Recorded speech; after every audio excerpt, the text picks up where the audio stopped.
I'm sitting here today with my life coach, one of my favorite people on the planet, Dawn Thompson.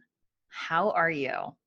I'm fantastic. How are you? I'm so good. I'm so happy to have you on. And I just want you to do sort of a proper introduction of yourself. Tell people where you're from, what you do, because you have a long list of accolades, and I want to make sure that everybody knows. You know how much I love that part? That's like the part I like, I what? I'm who? Who am I I? know. I know. Well, because you know what? It's so funny. It's like in the like health and wellness space, there are so many different careers now that people are having Mhm. a tough time like identifying themselves as just one thing. It's Yes. very hard to do. You know, the best way when people ask me, I mean, typically I start with saying like I'm a demolition specialist, I work in construction, and they laugh because if you saw me, I'm like really small person. So Right.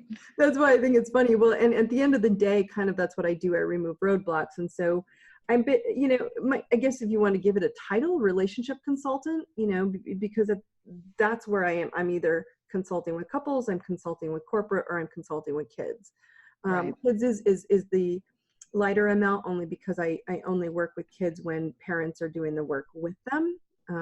So I don't do, work with children as much, even though I love them, because they are the most fun to work with, Yeah. because they actually aren't like us adults. They actually will go, oh, if I make this change, life will be better. Yes. And then they do it. And that's what's so exciting for me, right? But Right. you know how Isn't it adults are funny so how stubborn. yeah, yeah, yeah. Isn't it weird how that happens?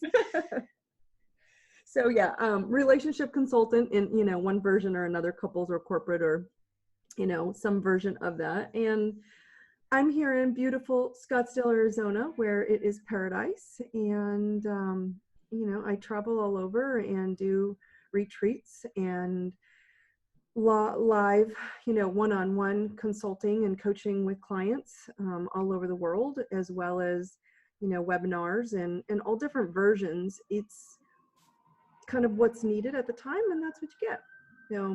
I've been Yeah. doing it for 25 years. I have a hard time saying that. It's kind of I makes me know, feel because you old. really, in real life, you're only 25. So it's weird.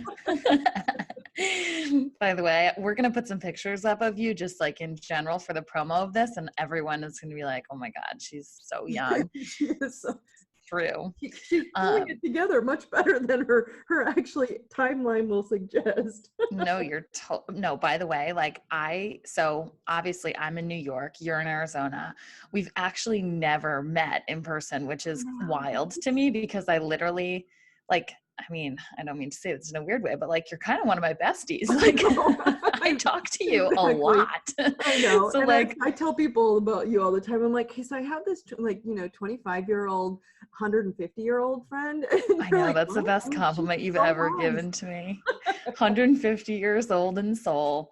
That's right. Um, Yeah, but it's very funny because we've never met, but we literally, I said, actually, maybe it was yesterday or 2 days ago, I was like, I don't think in the last 6 years that there's been 1 month that I've gone without talking to you. So just for all of the people out there, you do a lot of phone work, Yes, and people can I do. reach you even if they're not in Arizona, is my Yes, point in all of that. yes. Okay, so I want to talk about everything relationship related today. You're the best person to talk to about love, sex, marriage, all of these things, because you have a really unique perspective on a lot of it. And you have also the sort of astrology element, which Mhm, I'm mhm, obsessed with. So my first thing is so I have a lot of single girlfriends, mhm. and so many women I talk to want more love in their lives. I think that they are sort of blocking it by, I don't even know what, but it's just like, what do you think is the number one thing a woman needs to do in order to actually attract either the right person to them or just like men in general? Like, how do you feel like, whether it's a body language thing or an attitude thing, like it's hard to explain sort of what that feeling is, but I think that you do a really good job of explaining like how to actually attract love into your life. You know, this is like the number one question I get all the time. Like, I want to find love. right? Right. And help me find love. And my answer is I can't help you find anything. Like, you shouldn't want me to find you love, because I might find you the love I want and not the love you Right. want.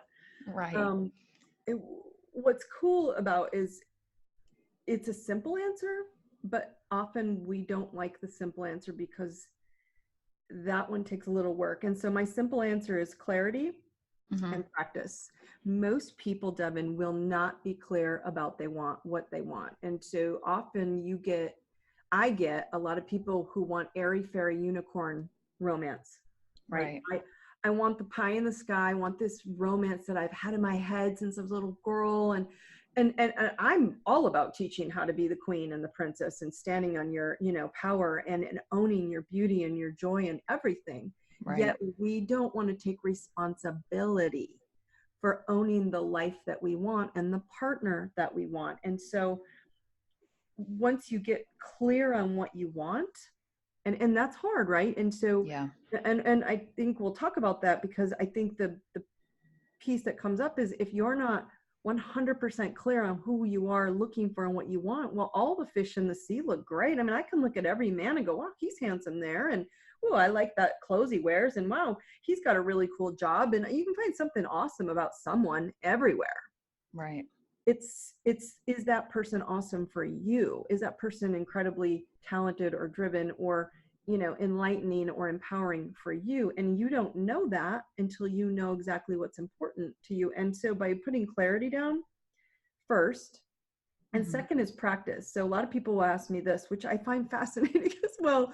Should I go online? Should I do, you fought this, right? I don't want to do Yeah. online dating. And my Yeah. answer is so they're single, right? I'm like, okay, well, the only way you're going to get better at not being single is practicing, right? You got to Yeah. practice, not using old language, not using what I don't want, not looking for those old, because everybody knows we keep finding the same guy in different clothes, right? Or the same Mhm. woman in different clothes. Whoever it is you're looking for, you find the same person repeating until Right. you get clear about who you want. Well, you haven't found that person clearly, because or else you'd have them. So we have to go out and practice, yet no one wants to practice. they just Right. want they just want them to like swoop in on their airy fairy unicorn horse and go, I got you, and not do the work. Yeah. I'm still sort of hoping that just like at random, someone just knocks on my door and is like, hi, it's me. Love your life. Yeah. And I actually, what's funny is like, I actually don't mind dating. I think it's because I'm well, first of all, I'm definitely a flirt. So like it's kind of me in my Mhm. element, but I also am someone who's social. So I've never been like nervous about dating people. I'm much more nervous about telling people exactly what just said, which is that like, okay, you're actually not the person I'm looking for because you don't have X, Y, and Z Right. things. And, I mean, I want to get into the list of 100 and non-negotiables and everything a Well, little but bit you want to later. know what's cool about what you just said is that I'm really okay with dating. And you know why it is because you're okay with what you said is, I'm social and I want to get to know people. And if you Right. take that one tip and hand it to all your single girlfriends, the answer is you should, if you can go, what do I do to get better at this? Go out and meet friends and quit looking for the one. And Right. that's why you're better at it, right? Because you're not looking for the one. You're just like, hi guys, let's socialize, right? And so you're more you're Yeah. adapting to, and like just getting to know a person as a person and not going, well, hey, are you able to meet the criteria and marry me tomorrow? Right. Which, by the way, I say this all the time. Like, if you're dating to marry, it makes things a lot harder because in the first 5 minutes of meeting the person, you're analyzing every single thing as if they're going to be your future husband. You know Seriously. what I mean? Yeah, So you're it's not like, giving them a chance. Yeah. right, you're not giving them a chance. And you're also like, again, with this sort of like airy fairy, fairy tale princess whole situation, like everybody's like, well, I don't like his job. I don't like his clothes. I don't like the way he says this. I don't like it. Right. Like, all of these types of things that I'm sort of like, okay, do you not like them because you think for like your future, you're not going to like them? Or are you not enjoying the person that you're sitting down with? Because for me, and like, you know this, and I joke about this all the time, but I have apparently like an invisible tattoo on my head that says like, tell me all your fucking problems and secrets and like everything that you've ever needed to get off your chest.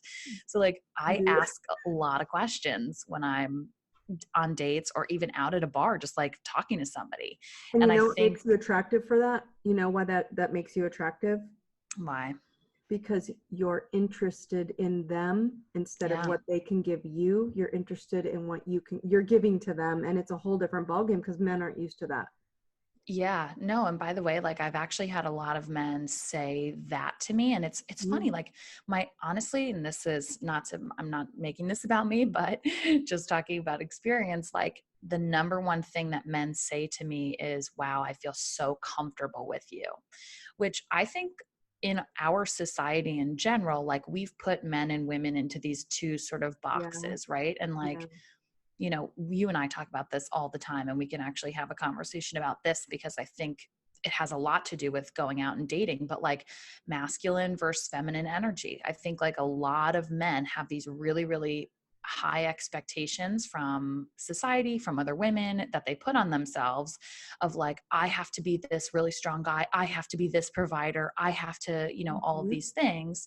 And when you were just saying like you're interested in them, it's very interesting to me that like so many women aren't asking those questions or wanting to learn about, you know, the other person, and like you said, not so much about what they can do. I mean, by the way, this is played out in just different issues in my own life in terms of being someone who can relate so well to men on a lot of levels, because I do have a lot of that masculine energy.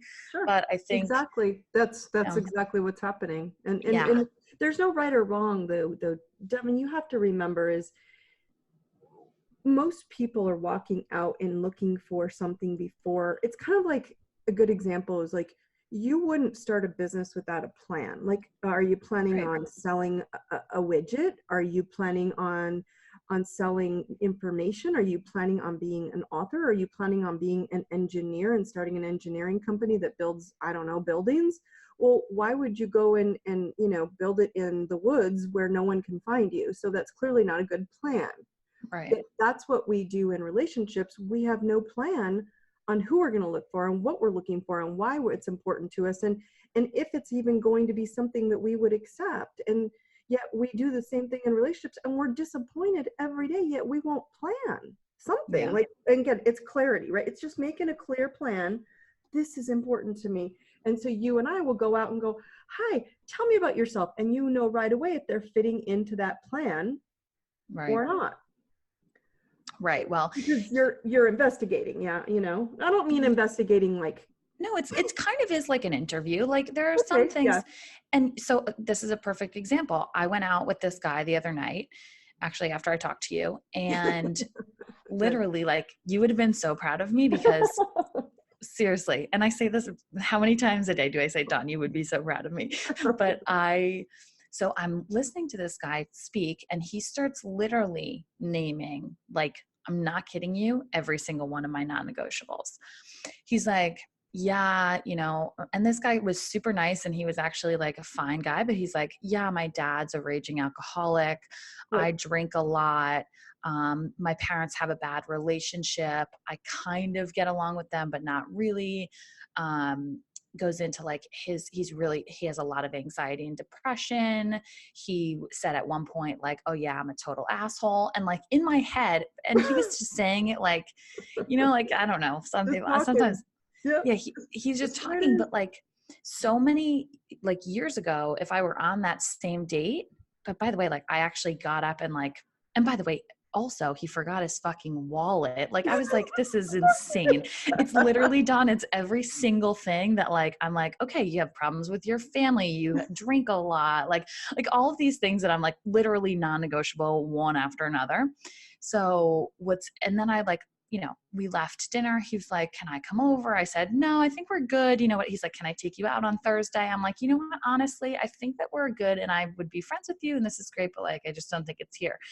But first of all, 6 years ago, 5 years ago, even 3 years ago, probably, I would have sat at that same table listened to him literally tell me exactly who he is and still be like, yeah, I'll go out with you another 6, 7 times until I'm in like a Right. toxic You would relationship have with you. negotiated. Absolutely. You would have Exactly. negotiated and said, but maybe he's ready to change. Maybe he's going to change for me. Maybe he's not. Right. And this, Right. you're 100% right. And And that's it's like, gonna, ugh. when we're talking about like the interview process, I'm like, I know, I'm like, listen, here's the thing. Like, we have to start really listening to people when they tell us who they are. You know, Absolutely. like he's sitting here and just telling me all of these things. And like so many women look past it and won't, either make the excuse of like, well, that was in his past or this or that, and whatever. And like, I'm not saying that we have to crucify every human who's not exactly what we want, but I'm just saying like, he's sitting here telling me that he's an asshole. He drinks a lot. He forgets his wallet places. Like, I'm like, okay, like, okay, what do I do with I'm not sure if it's gonna that? be, this one's not gonna really benefit me right now. And Yeah, but it was again, just in talking to him again. Like, it was just like he was literally just like spewing all these things and like talking to well, him. let's And let's validate that what you did then. The point being is that you knowing clarity about this person and the your ideal mate, which is what I mhm, call it, right? When you're talking about 100 points, and you know who that person is in your right, heart. That ideal mate is not ideal for someone else, right? But now you've decided what you want, and then you were also willing to go, I'm willing to say this is what I need and I'm going to walk away. So I keep space open for myself, because most people, when you interact, what you just said, they speak a lot of non-truth, right? He mhm, was speaking truth, and now you would have went and gone, the old you would have wanted to speak non-truth, which is, well, it's okay. And you know what, it's okay. Let's go out again because I just want to give you a chance. And that's not true. The truth is right, that you didn't like any of it. Didn't mean he was right, a bad person, just didn't like it for you. totally. And most people won't come clean with what they really want. I mean, Tony and I had a long challenge with that. You and I, we people asked a lot. We just got married, and you know that, and a week Yay. ago. And but what's awesome about it is we laughed for about a month prior to getting married when people found out, and they kept asking. We have homes in 2 different states, right? And they kept going, well, why are Yeah. you getting married? And he and I've talked about this. We both have we have 2 companies, we have big careers, we are traveling and moving and shaking, and we're the power couple, right? We don't need all this constant, smothering energy together. So when we do have it, it is amazing, and it's centered and it's present. And so we laugh because people are like, well, why are you getting married? So you see that white picket fence of the airy fairy, like this is what you do when you get married. Then you move, and you move states, and you get one house, and you do the white picket fence, and you do what people and society tells you is right. Right.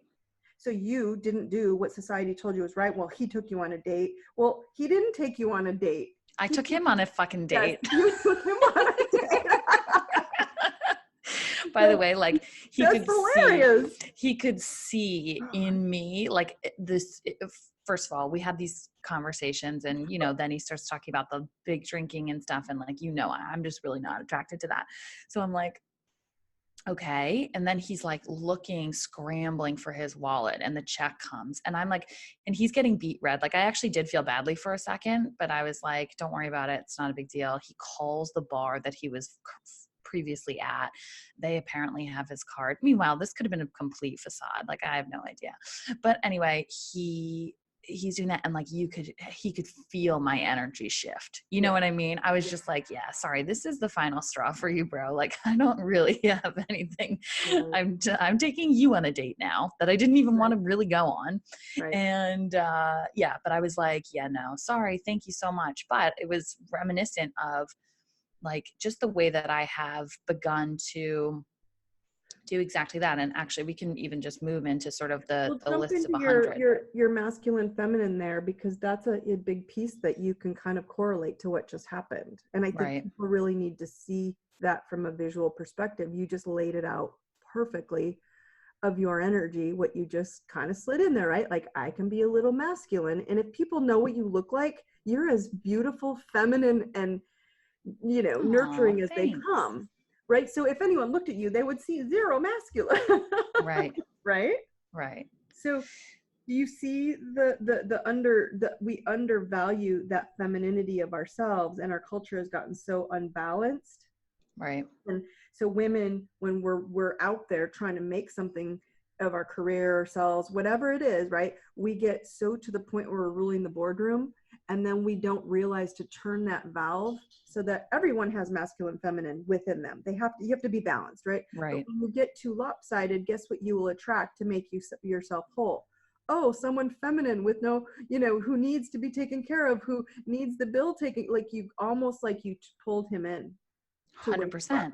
right? 100%. And by the way, like it took me, and you know this, it took me a long time to even admit that I wanted someone in a relationship to actually take care of me for once. Like I was like, but Whoa! I know, but it took Say me that a out loud long, again so I everybody know. can hear you.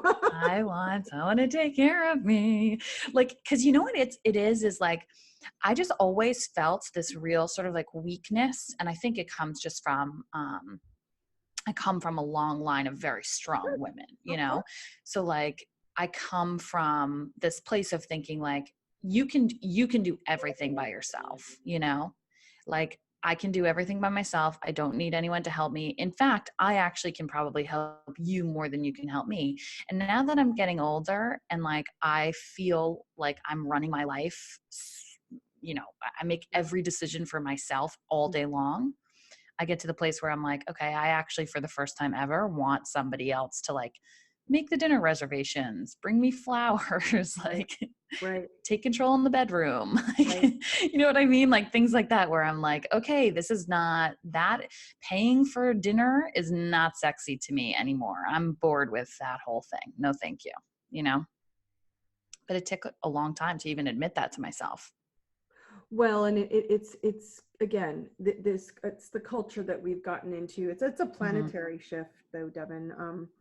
Our planet for a long time was in a very masculine energy, right? For the last 50 to 100 years, it was very masculine and controlled, and building up that strength energy, and we were like moving into a feminine energy. Now, just because the feminine is moving in doesn't say give up your masculine. It means learn how to flow. Sometimes you've got to be ballsy and pull your bootstraps up and muscle your way through something. And whether it's career or your kid is having a meltdown, or you got to pull your shit together. Right. And that's having your masculine role very strong and confident in. I know I can pull it in this moment, but it doesn't mean stay there. And Right. women have this hard time where now I have to be in control and drive everything that I do instead of stepping back into that feminine. And femininity and feminine energy, I don't mean being weak and vulnerable. I mean being in receiving mode, because that's what masculine feminine is masculine is push and drive, Hmm. feminine is receive and you know experience and be slow and present in the peaceful state, right? And so we have to give and receive. Well, if we block off the receiving, have you noticed a lot of friends or women or whatever who are kind of resentful? They almost resent men. They're almost irritated and angry. Totally. You pick that up? Okay, that's because they've shut off the receiving mode. They resent people for not giving them their needs, yet they won't open the door. Right. And that's something that is not you, but you, the person, has to say, wait, I was so guilty of this for so long, which is why I teach it, which is why I wrote a book called Balls, which is masculine feminine, right? Is about, you Right. can't always have balls, you can't always be in masculine role, you have to open up to receiving. Yet you can't receive if you don't know where your weak spots are, where your clarity is, who you are and what you need. If you don't know how to tell the world who you are and what you need, it's going to be very hard to receive that, because you have no Right. idea what you need, and you're going to keep getting what you don't want in exchange for, well, okay, well, this is what we think you want, because you're not being very clear. And Yeah. then you're resentful to everyone who keeps showing up. How about this? Well, how about this? Every man, how about this? Do you like this? No, I don't. But they don't understand because you haven't been clear. So this masculine feminine role, when we can step into that femininity of understanding that the feminine power is kind of like, it's like water as Yeah. opposed to the rock, right? The rock is strong and grounded and unmoving, yet the water is what can break a rock down, right? Right. out in Well, nature. and also you just said it, feminine power, like it's still a powerful thing. And Yes, so yes. that's what I think is hard to remember sometimes too, is like we don't need to necessarily be these like really dainty, like, you know what I mean? It still is a powerful force, but it's just that different energy. And you know, it's Yeah, like I've absolutely. put it out there for years that I like want to be more sort of in my feminine energy at times, but I have to consciously make decisions that force me to do that. Like perfect example is the guy. I mean, I ended up being it's so ironic, but like originally this guy had said, I want to take you to dinner. And my immediate response is, I do not want to go to dinner. Then after like a day, I'm like, Devyn, let someone do something nice for you. Let them take you out to dinner. Like, stop being so like, Oh, listen aggressive, to that whatever. situation. So you said no, but then you said, Yeah. it I would was be being a okay. monster. But you Yeah. also didn't believe that you could open up and receive it. So you again attracted someone who wasn't going to let you have it. 100%. And so Wow. like, I know. Well, the fucking irony, Dawn, is that obviously I ended up paying for the dinner. So I ended there up you taking go. myself out to dinner. But I mean, and by the way, sometimes that's great too. But I was laughing at myself because, and it's hard, but it's hard not to have a moment when I leave that date being like, I fucking knew it. I shouldn't have gone out with him. I shouldn't We have can gone to thank dinner, him for the whatever. lesson, right? Yeah, We can yeah, tell him, thank you, dude, for teaching. This is a teaching moment, and we all know none of us will do that again. 100%. And I'm so at the point now where like I just really truly believe that people come into your lives and leave your lives, like get you closer to the right person, teach you all the lessons, all the things that you do want, you don't want. Like, I'm very much there and evolved in that way. So like I walk away from that date not being like, I knew it, I shouldn't have done this, I should never do this again, blah blah blah. I was like, Devyn, you listened to what he actually was telling you and not what you wanted to hear, because that's a huge thing. You heard almost all of your non-negotiables and you recognize that you were hearing them. So like that's a huge thing. You then didn't go home with the guy. That's a huge thing. You know what I mean? Like I was very much, and I was like, and you put yourself out there, you let yourself go to dinner with this person. It didn't work out. Okay, on to the next. Like next time, I just should say yes to the dinner right away. That's the lesson. Well, and what like, let's take this, like, another layer, Hmm. and understand that this is what you're just sharing with everyone is so big in the world I have every day, right? Of teaching Hmm. relationships, which is very hard, Devyn, for what you just did for most people, which is, hey, this is me, right? This is Hmm. who I am, who I'm attracting, what I'm bringing into my life. And if I can't see within him triggering my own shit to make me wake up and become more self-aware, so I'm more powerful and okay, there's your femininity, loving my needs and myself more, then it's Hmm. on you, not him, right? He was just the messenger. Totally. The messenger to say, are you awake yet, Devyn? Or are you going to stay sleepwalking like a zombie? And so most people are walking around like zombies in zombie land, and they're not really waking up to going, all of this shit happening in my life is totally my fault. It's totally Hmm. my responsibility. Where you just gave a perfect visual to everyone to saying, look, I saw this to wake me up to say, no, I don't want that. So I have a choice to choose Right. what I want, or to go backwards and stay, a zombie sleepwalking. You're either awake and aware to the truth, or you're sleepwalking and you avoid the truth. And that's that non-truth I was talking about. We walk around and fake it and make it something that's not even real. Yeah. So it's huge what you did. I Thanks. Good job. You get a gold star for that Thank one. you so much. Well, what's funny too is like, I mean, again, this has taken me years to do, but I think that there was another guy that I was dating who like, I kept saying to him, I'm like, dude, this is all about you. Like you're the most selfish human being on the planet. Like what is, how are you so obsessed with yourself? Like you need validation because you think you're so great. You literally at one point said to me, like, not bad for my age, right? Like, I'm like, okay. Don't think I can sleep with you after you just said that, but okay. Um, but I'm like, it shows up for me because I am so the anti that usually. I'm such a giver in relationships 99.99% of the time that I was like, you know what, Devyn, again, this is waking you up to the fact that you need to be a little bit more selfish. You can make this more about you. Like you're getting pissed at him because I'm almost like envious that it can be all about him. You know what I Right. mean? I know. So Oh I'm my making gosh. big strides over here, Dawn. Wow. Oh, fabulous. Like seriously. And that's another piece that I teach everybody right there, Right. Devin, is we are in a culture that has become so like, oh, be be of service and help everybody and help. And I'm like, okay. And that's why they're all ending up at my doorstep. Don't get me wrong. I'm grateful because I'm Right. blessed to help people. But I feel terrible saying, look, enough, cut the crap. Stop helping everybody and their brother and their mother and their sister, and you're left with crumbs and barely enough energy to get off the couch or sick or worse, dying. Mm-hmm. Why? Because you've given your energy to everyone else, but it's time to be selfish, not self-cruel or, and not inducing like pain to other people and going, I'm going to hurt you. No, it's just saying, look, I need to take care of me. I need Right. to take care of my needs. I need to be more selfish to go, look, I want that.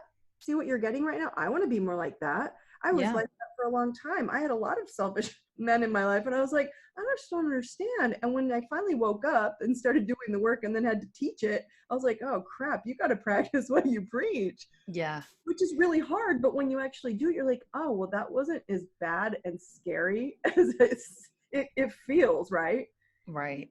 No, It goes against the grain of what you're used to. yeah. And it's funny, like, and you taught me this, but every time that I see something in someone else that I don't particularly like, or that upsets me, or that triggers me in some way, it's a direct reflection of me. You know what I mean? And like what I'm either lacking, like, again, I have a lot of, I don't want to say selfish people in my life, but I have a lot of people who are pretty much out for themselves, and that's who their number one is. And that's how it really should be on many levels. Mm-hmm. But for me, it always used to annoy me. But I was also like running around like a chicken with my head cut off to do everything for everybody. And so it would annoy me because I would say, well, why is it that you get to do nothing and I have to do everything? And then all of a sudden I'm realizing, and you said this to me a couple months ago, is maybe one of like top 5 greatest things you ever said to me. You're like, listen, everything is your fault. It totally is, right? Okay. I was like, okay, well, fuck then. Okay, fine. I guess I'll change.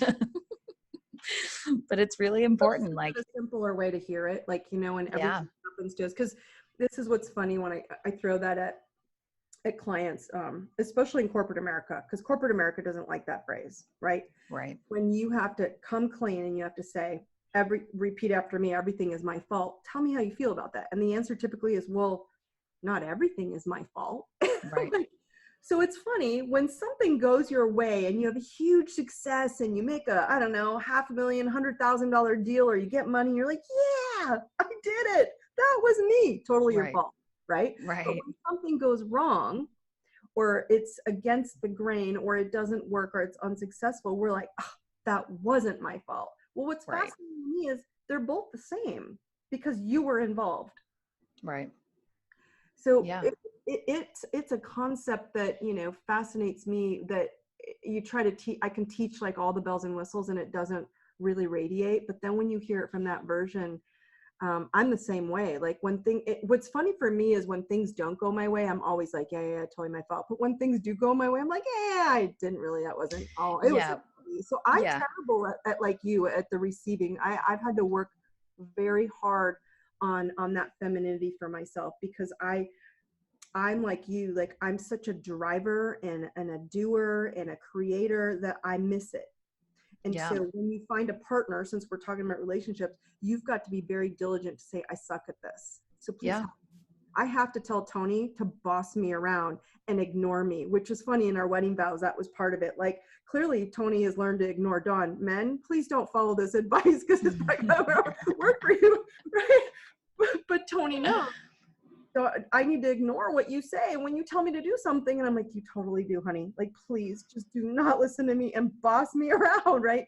I've had to very override myself.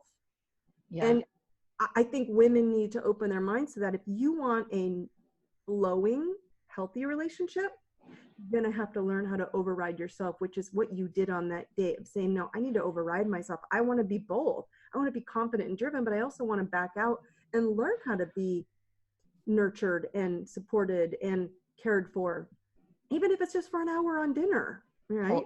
100%. And that's the thing too, is like, so again, I think that a lot of my either friends or just women that I talk to who aren't in relationships, or sometimes who are, Mm-hmm. like, they want this constant, I don't even know, like they just don't want anything to be sort of like ebbing and flowing. Like for me, again, and we said this a little bit before, but like there are plenty of times where I'm very much okay being the nurturer and being the caretaker and being the person who is, just like very loving, and it's like it is part of who I am. So like it's hard for me to not acknowledge that part and also like be happy that I have that in me.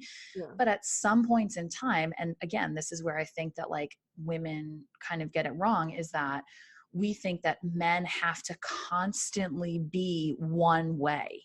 You know what Right. I mean? Like there can't be any ebb and flow. And you actually put it really well, and just sort of the both ends of the spectrum are positive. You don't have to have this really polarizing, like if he's not always taking care of me, or if I'm not always doing X, Y, and Z thing, then I'm not happy.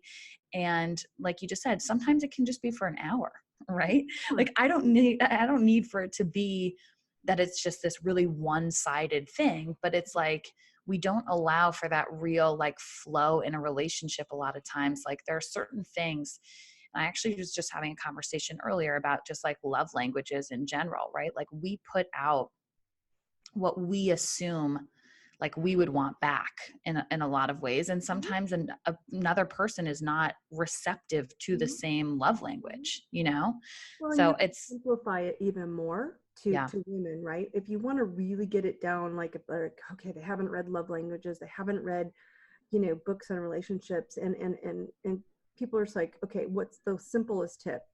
One of the simplest tips is women want to be wanted, right? Mm-hmm. So you asked why some of your single friends or whoever they would be, single women that you talk with, Mm-hmm.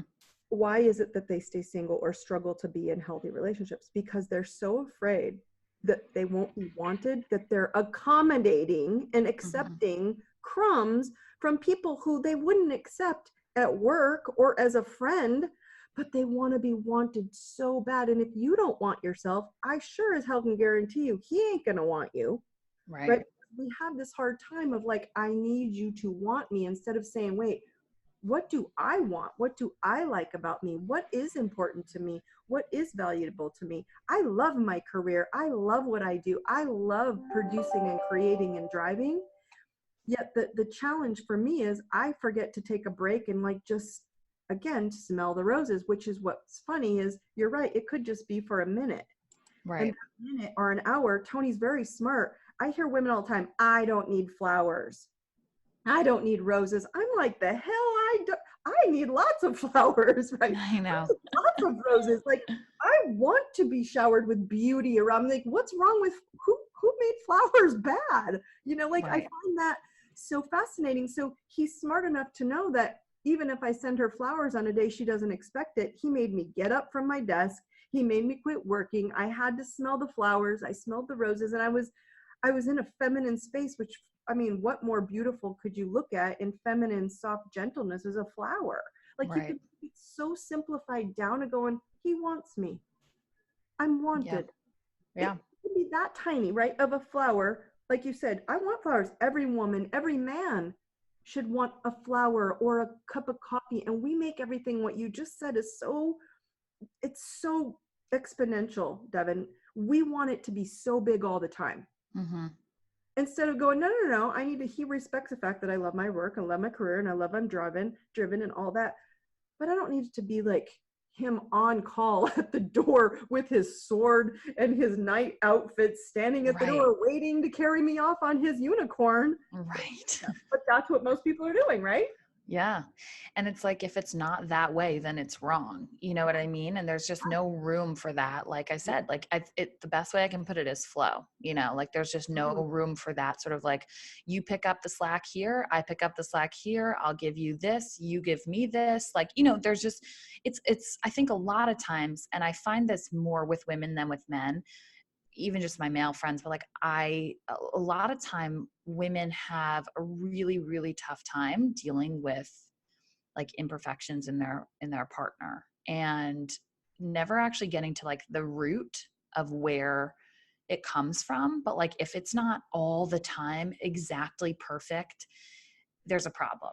And it's not to say that like you should have high tolerance policies for like all of the non-negotiable things that go on, but like, everyone's just trying and doing the best that they can at any given time with the tools that they have. So like, expecting someone to be on your level of A, reading your mind, and B, doing exactly what you want them to do at all times, I Mhm. just think is unrealistic. And again, it goes back to sort of the dating for your husband type thing, because it's like, so many people just don't have any, and by the way, I'm one of them. Like I have a very, if you're not adding to my life, it's really hard for you to be in my life, because I just have so much else going on that it's not worth it for me. But like, it really is, I think it's part of why women are so resentful, is that like, if it's not perfect and it's not huge effort and it's not like, this valiant whole thing all the time, then it's not right. And I mean, if you could just speak Well, to it's that a not, little bit, but and I just sort of think like having patience. I made a social media post today on my Instagram and Facebook, and it's just a simple picture of Tony and I, and again, we get asked a lot, how do you two do what you do? A lot Hmm. of fucking work. That's how. Yeah. It's not. Yeah. I don't want. I guess I get so like with this relationship like coaching that I do. I want people to understand this isn't just like, oh my god, I woke up and I got the jackpot, right? Yes, he Yeah. is. He is an amazing human, but he also has done so much work with me. We Right. the simple answer is, if you're not, when I met him, he got a very clear answer from me, which is, I'm committed to me. I've worked my ass off to make me healthier, happier, confident. Now, don't get me wrong, it didn't just show up. I Yeah. had to go through all the whatever, reading books and listening to audios and listening to YouTubes and trainings and seminars and whatever it took.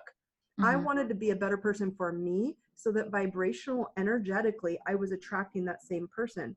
We still came into our conflicting energies the same way. You haven't healed that? Well, it pissed me off, to be honest with you, because I was like, great. If he hasn't healed it, it means energetically there's some healing I need to do.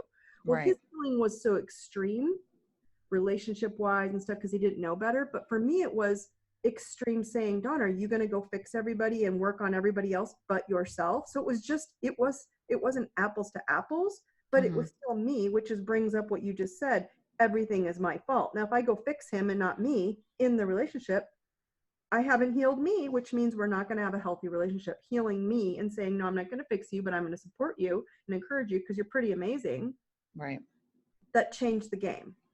And so Yeah. when you start changing the game of looking at life and relationships in the manner of saying, everything that I walk into will always be a reflection of me.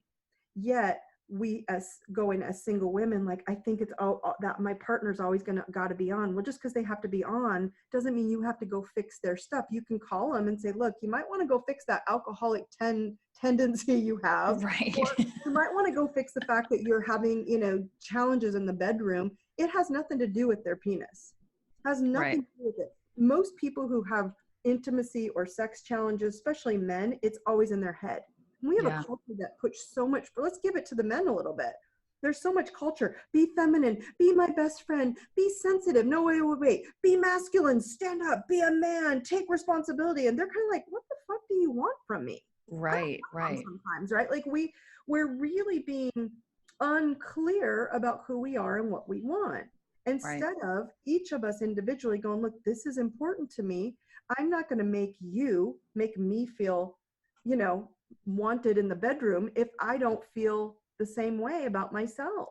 Right.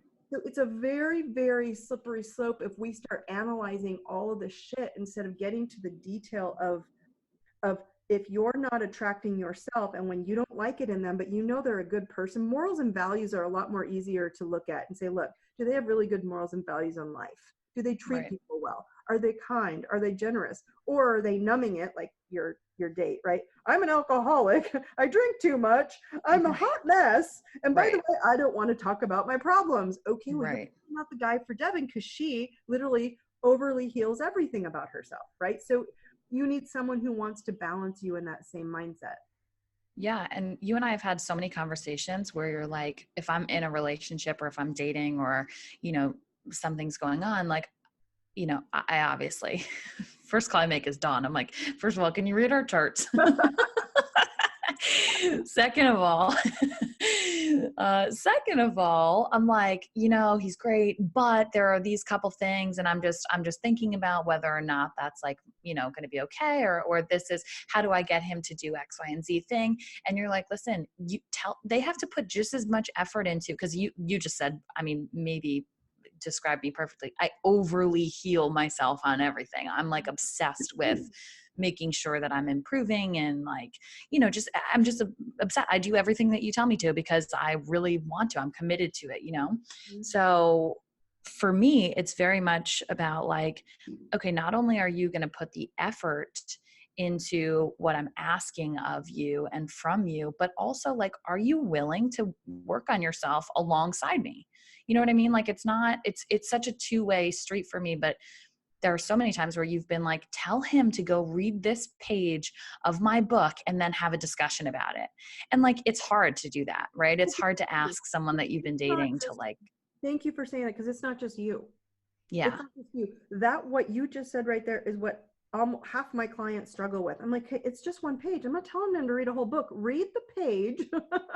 And Well, then it's so weird too that we have this like, and it's again, I really do want you to get into the list of 100 and non-negotiables, because it's been something that's truly been life-changing for me in relationships. And I think that, you know, part of it is that like, when you find that someone has those non-negotiables, like I actually find dating to be so much less of an issue and a difficult thing to do than breaking up with someone or having a difficult conversation, asking them to step up to the plate.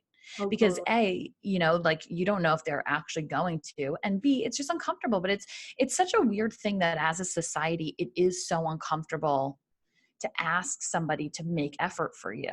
You know what I mean? Like I so would, it's very hard. We've come to right. a culture who's has a big challenge of speaking their truth. Mm-hmm. It has nothing to do with them. At the end of the day, this is where, again, it's your fault, right?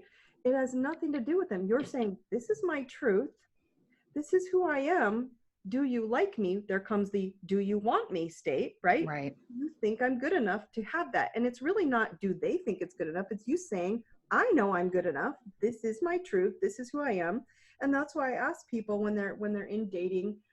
I do this also even with married couples. They have to do Mm-hmm. this 100-point list. Like, who is your ideal mate? And list 100 characteristics of what they look like, what they do, what they, what they think like, what they like Which to. sounds like a lot, but once you get into it, you're like, I could go for 150. Exactly, right? And so, and then I have everyone circle, top 10 non-negotiables because, again, for me, riding bikes, that's negotiable. I don't like riding on the road. I'm not a big fan of that, but I will ride, I love mountain biking. I'm all over that. So I'll negotiate the riding with you. I just don't want to ride on the road. That's negotiable. You don't Right. have to ride, or I don't have to ride bikes that way, but I'll do it. Now, when it Right. comes to the alcoholic aspect, non-negotiable. If you drink Right. too much, I don't drink hardly at all.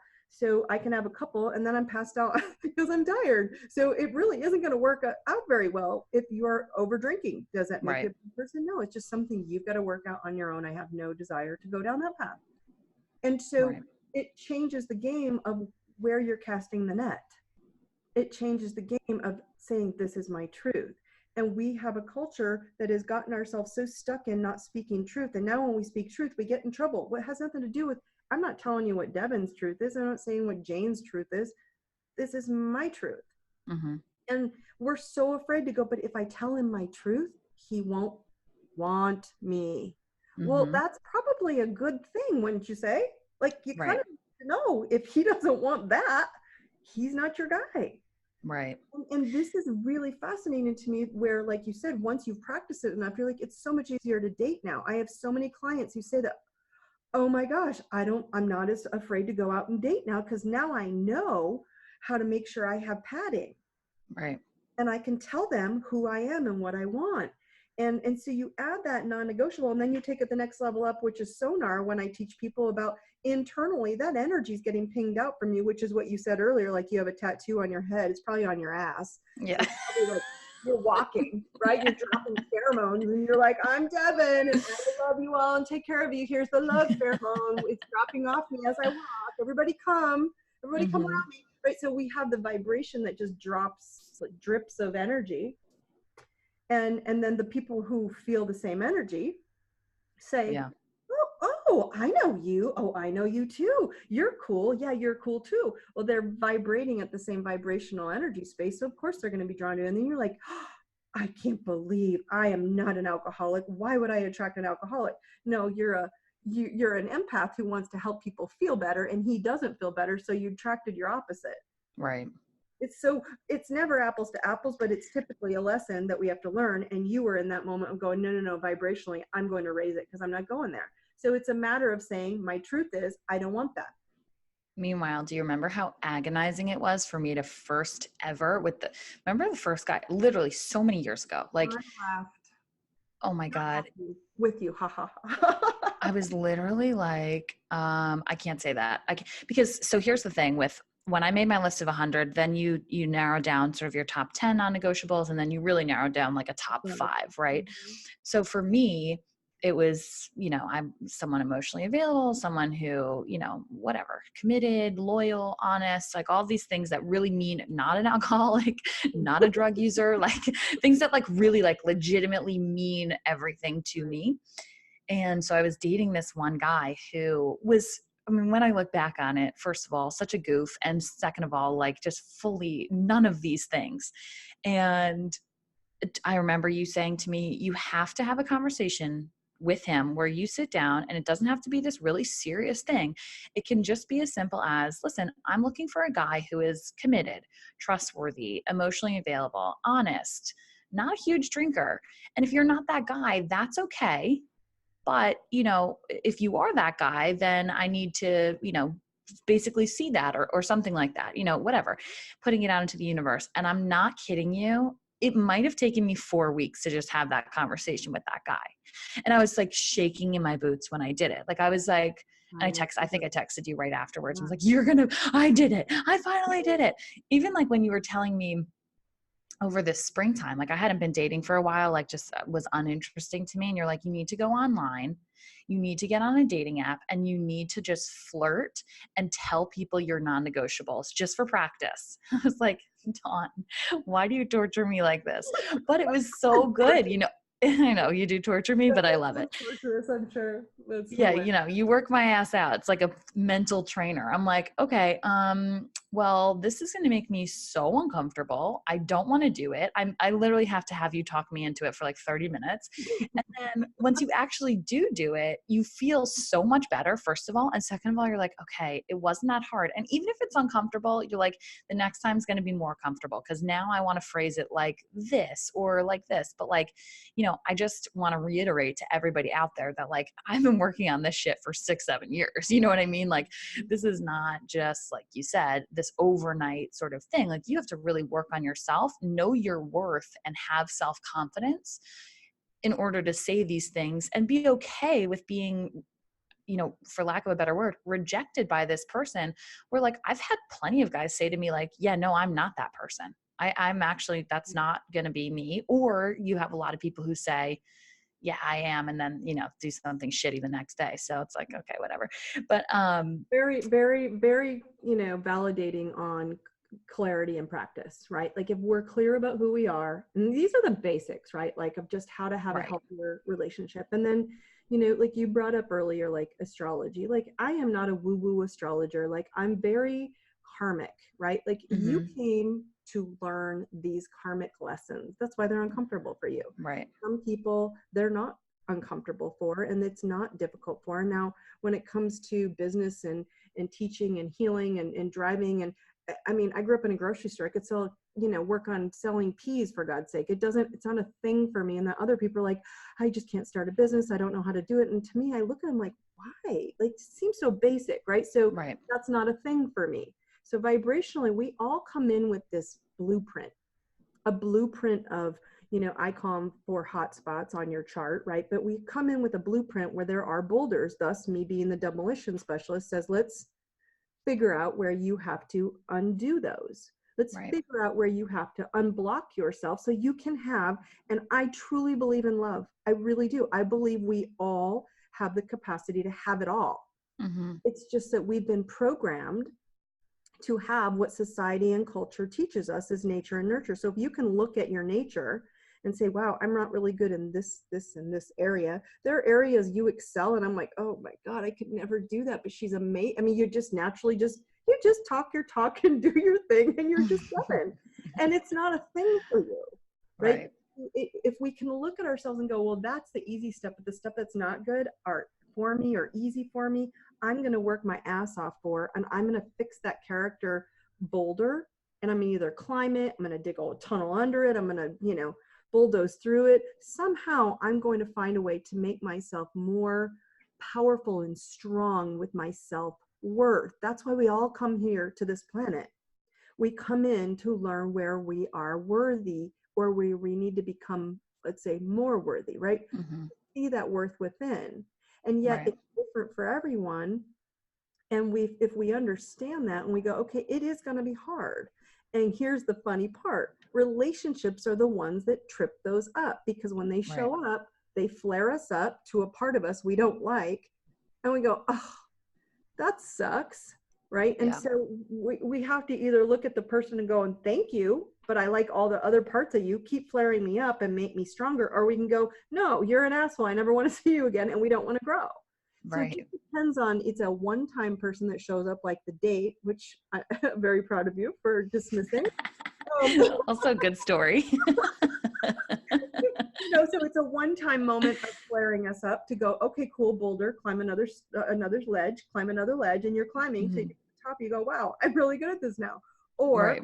it's a long-term one like Tony, who I would never give up, because he keeps me pressurized in a good way of going, wait, no, you can do this. You're right. No, you can do this. And Right. so very, gentle pressure that keeps me strong and inflated.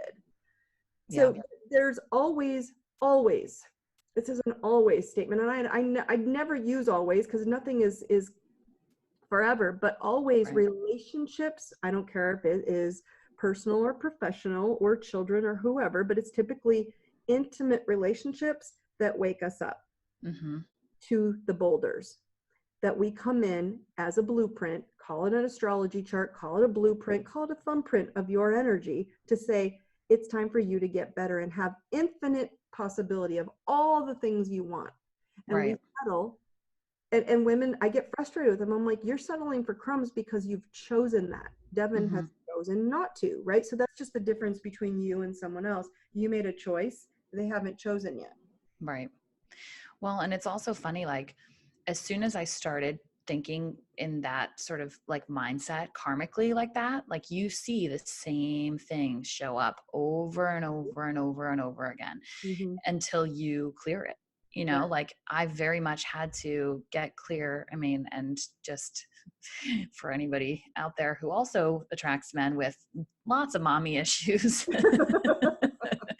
that is something that shows up for me in a lot of my relationships, literally to the point where up until my last relationship, where I finally think I cleared that, like I finally think I'm over it. But I was like, okay, I met you on a street corner. I know nothing about you. I don't know, like literally nothing. Turns out, obviously, like his mom left him and he doesn't trust women and everyone's cheating on him and all these things. And I'm like, God damn it, what the fuck?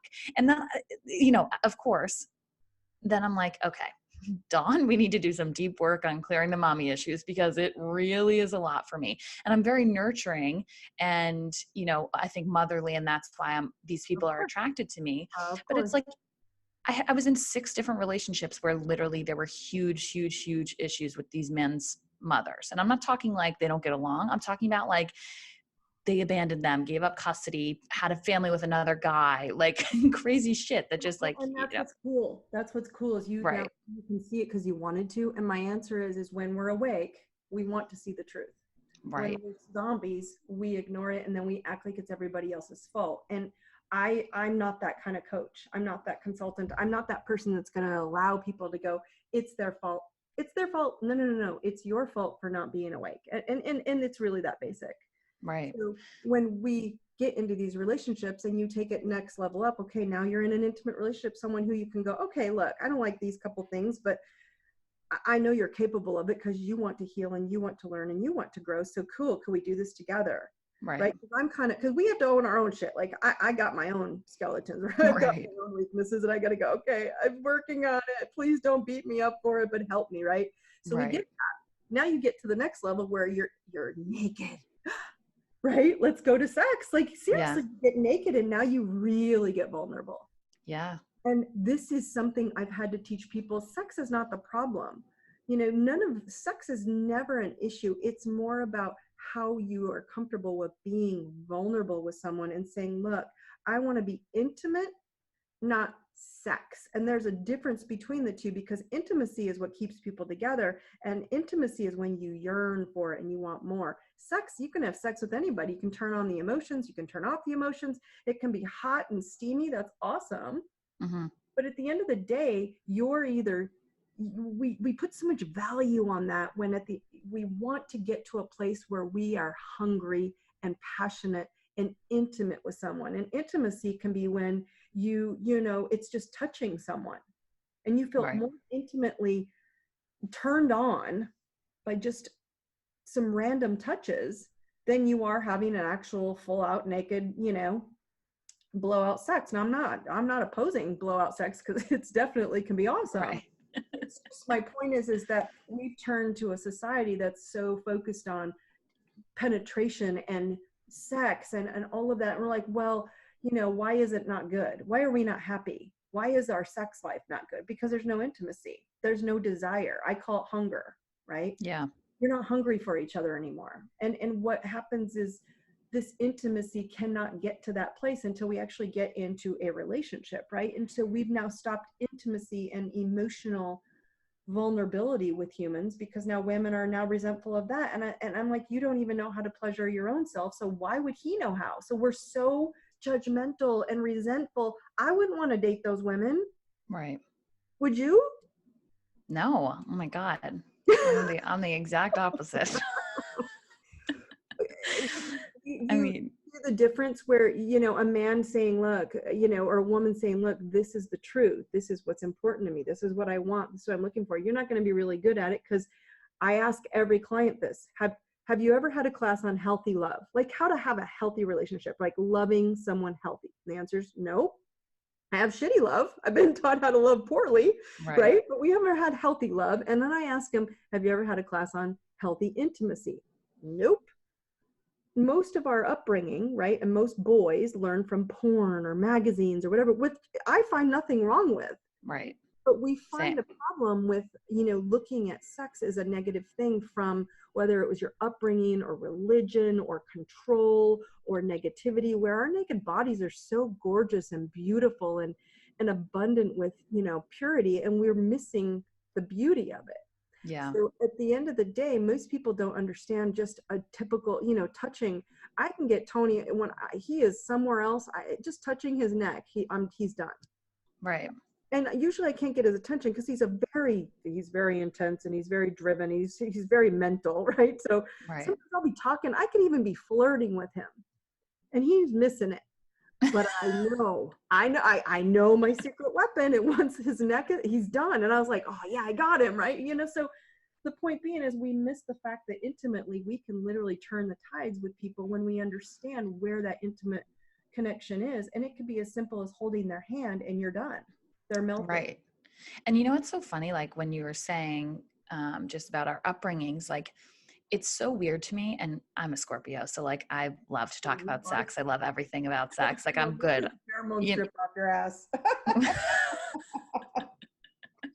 literally like but like I remember growing up and like I came from a household where like it just was not, I mean, I had a sister, so eventually when both of us like, you know, were old enough, we were having the conversations, but like it's just very interesting to me that it's such a taboo thing. Like no one wants to talk about sex. And I'm like, how do you not, you know, like even with guys that I'm dating, like I want to like know their like weird fantasy shit. And I know that like a lot of people are not ready for that type of thing, but like I just want to know like what turns people on. I want to have the conversation. I'm not going to judge it. I don't think it's weird. I'm going to tell you whether or not I'm going to do it, but like, you know what I mean? And I'm cool with saying like, no, that's just not for me. But like the conversation around sex is so taboo on so many levels that like I find that a lot of couples find themselves in like a real rut or, you know, having sex that's uncomfortable. Like I talked to somebody and they were like, yeah, sometimes it's just like really, really rough for me and like it's too much and whatever. I'm like, so do you tell him that? Like, you know what I mean? Like it's just, it doesn't need to be this like Right? unenjoyable experience for people, but nobody wants to talk about it. So like, how do you feel like you open the conversation up to your partner about either whether you want to have more sex, less sex, different sex, like Stop how do you talking about feel? sex. There's my Stop answer. talking You about it. have to Yeah, stop okay. talking about sex. You have to start talking about intimacy. And so let me this is kind of what I teach when I'm Yeah, in couples retreats, and it's where I started at least with sex, because people want to talk about the act, right? The right. act has nothing to do with it. Now, again, don't get me wrong, there's clearly pleasure zones and hot spots and centers where we, know where orgasms and all those kinds of things. But my point is that when you're trying to have sex for the end game, which typically for most people is the orgasm, you're Mm-hmm. focused on something other than the person.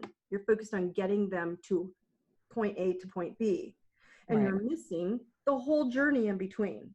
So stop talking about sex, stop talking about the act. What really drives people is, I want them to understand is, here's a good example. When you go to the buffet, right, of a restaurant, and you go to a buffet and you eat whatever you can and whatever you want, how do you feel after?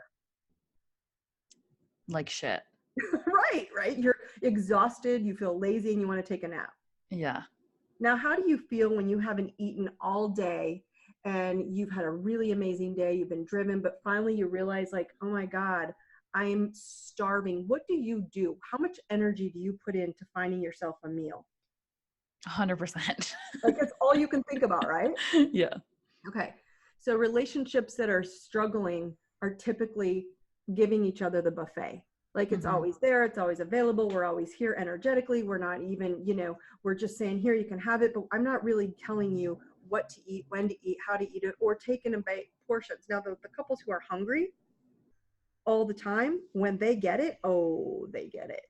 And Mm-hmm. they're not questioning any of it, because there's desire and there's passion, and they're doing whatever it takes to get the passion alive, right? They're trying to make that happen. And this happened to me and Tony by accident, given that we're always back and forth with two states, Mm-hmm. right? So there's so much hunger between us. Like, we're like probably like Right.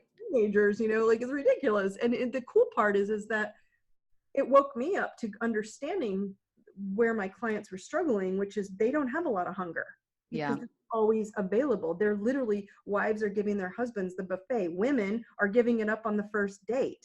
You think Yeah. that creates hunger in him? Not at all. He's like, Right. I can get this whenever I want. So, I'll just take my time and be lazy about it, because I'm not going to have to work for it. So Right. there's the first start pieces to create hunger in some way, right? That's where the passion lies. Now, the second piece is to talk about everything that turns you on except for sex. So Yeah. I will encourage couples and or like married couples, or like, say, if you're dating for a long time, is to do everything but actual penetration, like actual intercourse. And they start learning each other, and they start learning things that make them feel good, and they're getting wanted, right? Right. They're being wanted in other ways that are, you know um Tony knows, it's just talking to me. Right. Well, I mean, I always say like my love language is 100% acts of service. Like if someone were to, I used to have a boyfriend who would do my laundry when I went on trips, My laundry and and not I porn. literally was, yeah, I was literally like, oh my God, yeah, 100% I'm sleeping with you as soon as I walk in the door. You know what I mean? Like that shit to me is like what gets me hot. Like, yeah, cool. You don't need to buy me gifts. I don't need to hear how pretty I am necessarily. I mean, I do that too, but I'm like very physical. I'm like physical touch and acts of service. Like, you want to fill my car up with gas? Yes, you're going to get some later. But do you see what I'm saying? Like, we don't even know that Right. about the person because we're so busy jumping into bed that we forget to ask them, like, but what would really do it for you? What would Right. really turn you on? Well, maybe it's just conversations about it. Like you said, what is your, like you asked earlier, a guy, or what's your fantasy? Like, Right. most women are like, oh, well, I wouldn't do that, so now you're not attracted to me. Well, that's bullshit. And Right. that's her stuff, not his. You just opened the door. Now don't open Pandora's box if you're not willing to play. Right. And also Now, like there might be some, again, you might get to levels of like S&M stuff that I think is like, clearly that there's some deeper, darker, inner child stuff going on there. Right. Like, okay, we should talk about that on a whole different, I know we're going to have to do more of these. discussion. But the point being is that people want the answer, and the answer is never direct at the discussion you're wanting to have. The answer is in intimacy, in how you create more of that. You won't be able to stop the sex. Like, you won't. Right. This is Right. it's like you can't. You're so hungry, and it's the best description I can give is hunger or buffet. Well, I say all the time too, like and I joke about it. I'm like, my dream life is like to be married, but like across the whole neighbors, like I don't want to live in the same place as you. And not because I'm like, and people are like, why are you like, you really need your personal space? I'm like, I don't know if it's that as much as I just like need my alone time. And like, it actually makes me so much happier to just see someone 2-3 times a week and not every day. Like, I just know myself. I get bored easily. Like, But does that I make don't, you uncomfortable to say that to another person? Not now, but would that have made you uncomfortable to say, I don't want to see you? Like, and it's not about you. I just need No, this. you know what I do is I just make like legitimate rules. Like I fully am like, listen, we sit on the couch and we stay in one night a week. Other than that, I don't want to be on a couch with you. You can take me out and we can do this twice a week. But I also date men who like have a lot going on. So like I don't even know if I'm it's, just saying, like, say you did find the guy, you're like, oh, yeah, I will marry this man. Like, he's a human that I would just love to spend the world with. But I also need to tell him, I need my space. I need freedom. And it's not you. I don't not love you. I don't not want to be committed or even loyal to you. I just don't want to see you all the time. Would that be hard for you? I don't think so because it's so ingrained in me. Yeah. Like it really is like it's almost one of my non-negotiables. Like It's I why we're really, friends, because I said the same thing to Tony. I yeah. love you. I love you. And then he made a joke when we just got married. He's like, okay, honey, will the U-Haul be here next week? And I'm like, what? And he was so playing me, right? And I'm like, Right. he's like, no, seriously, I'm just going to move everything down. This will be our main residence. And I'm like, no, we Yeah, never no. discussed this. This isn't funny. He literally he was laughing so hard. He's like, you are so predictable. And I was just like, No, but it's like, yeah, but same exact thing. Like I can't, I'm like, it's just so in me that it's like, it's not hard for me to say that. But I think like a lot of times when I watch like my friends date, let's say, I actually had one friend who she was like, I'm not moving in with, he's now whoever. her husband, Right. but until we get engaged, period. Put a ring on my finger and then I'll consider it. But like, I actually appreciate that. Like, I think I find a lot of friends like kind of, and even just like relatives and whatever, like I watch these relationships and they're so obsessed with being together all the time, and like I guess it works for some people, but I think it adds to what you were saying, that there's like sometimes things fizzle a little bit, it dies out, you get less intimate, like all of these things, because there isn't that hunger, there isn't that passion all the time. Because like I do believe that if you give yourself room to sort of like miss someone, and bigger, let them miss you for a second and miss your Exactly. energy and your Yes. company, like I'm just I believe that actually is something that adds to a relationship, not that takes away from it, Yeah. you know. No, it's huge. It's huge. And if I didn't see couples and people, I mean, hundreds of people, it's like I can give you the documentation and all of the research, because it's like I have this recorded call I should just make? And like over and over and over, it's the repeated conversation. And everyone wants to speak specifically about like our sex life, our communication, our this. I'm like, no, it's because you guys you've overlapped your energy so much that you've lost your independence of who you are, which Right. means And that's not sexy for anybody. truth, right? Yeah.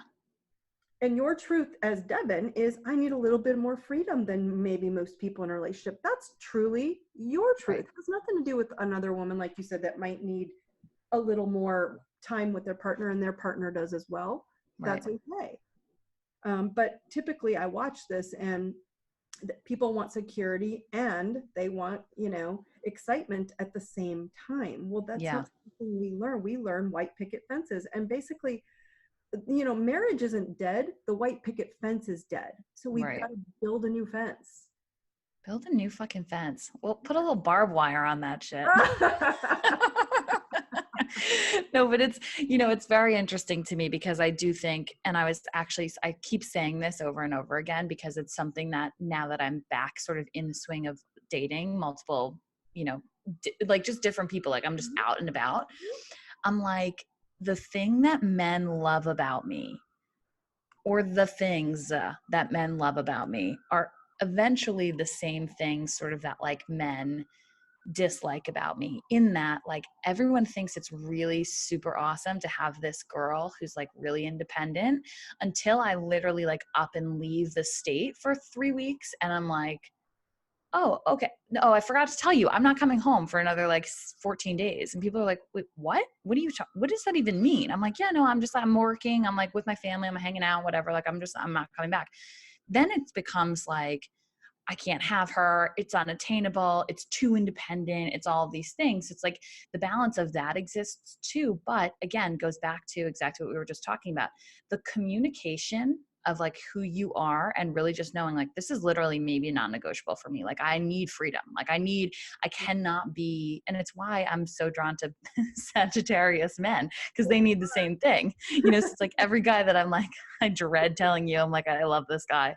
He's a Sagittarius. Like, of course he is. He'll never not, like, you can't be locked down. Like he's, crazy.